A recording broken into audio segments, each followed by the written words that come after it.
देखिए यहाँ पे इसने 2 बाई 2 की मैट्रिक्स ले रखी है, देख रहे हो आप यहाँ पे, यस सर। है ना। और इसका डेटर्मिनेंट ज्ञात किया, इसका डेटर्मिनेंट कितना आएगा, 3 3 9 -1, 8 ही आना है, ऑब्वियस सी बात है। ठीक है। हाँ तो सर। ये जो 8 आया ये क्या बताना चाह रहा है, ये इन दो, ये इन दो, अब देखो इन्होंने कैसे डेटर्मिनेंट लिया, एक तो लिया 1, एक तो लिया इन्होंने 1 3 करके, 1 3 ठीक है, और एक लिया है 3 1 करके, हाँ ठीक है। तो ये जो दो वेक्टर हैं, एक वेक्टर क्या है बेटा 3 1, एक वेक्टर क्या है, 3 1। तो ये वेक्टर 3 1 ही तो है।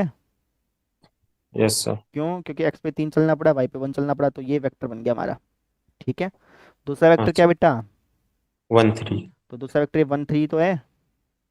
ठीक है। हाँ सर। इन दोनों के द्वारा जो पैरेललोग्राम बन रहा है, इन दोनों के द्वारा जो पैरेललोग्राम बन रहा है, पैरेललोग्राम। उसका एरिया जो है वो 8 होगा, उसका एरिया कितना होगा बेटा, 8 होगा। 8। 8 एरिया कैसे वो भी दिखा देता हूँ, देखो डब्बे इसके अंदर 8 बन रहे होंगे, पूरे पूरे डब्बे देखो, तो एक डब्बा, फिर दूसरा डब्बा, फिर तीसरा डब्बा, चौथा डब्बा, 4 डब्बे तो पूरे पूरे बन रहे हैं बेटा। ठीक है। Yes sir. इनको जोड़ूंगा तो 5 भी बन ही जाएगा लगभग लगभग, इनको जोड़ूंगा तो 6 बन जाएगा, 7 बन जाएगा। इन सभी टुकड़ों को जोड़ूंगा ना, पूरे पूरे टुकड़े बनाऊंगा तो 8 ही टुकड़े बनेंगे भाई साहब, समझ में आ गई। Yes sir. तो इसलिए मैंने आपको बताया था कि 2 बाई 2 मैट्रिक्स का जब हम डेटर्मिनेंट ज्ञात करते हैं तो वो हमें क्या देता है, उन दोनों के द्वारा बनाए गए पैरेललोग्राम का एरिया देता है भाई। क्लियर है। Yes sir.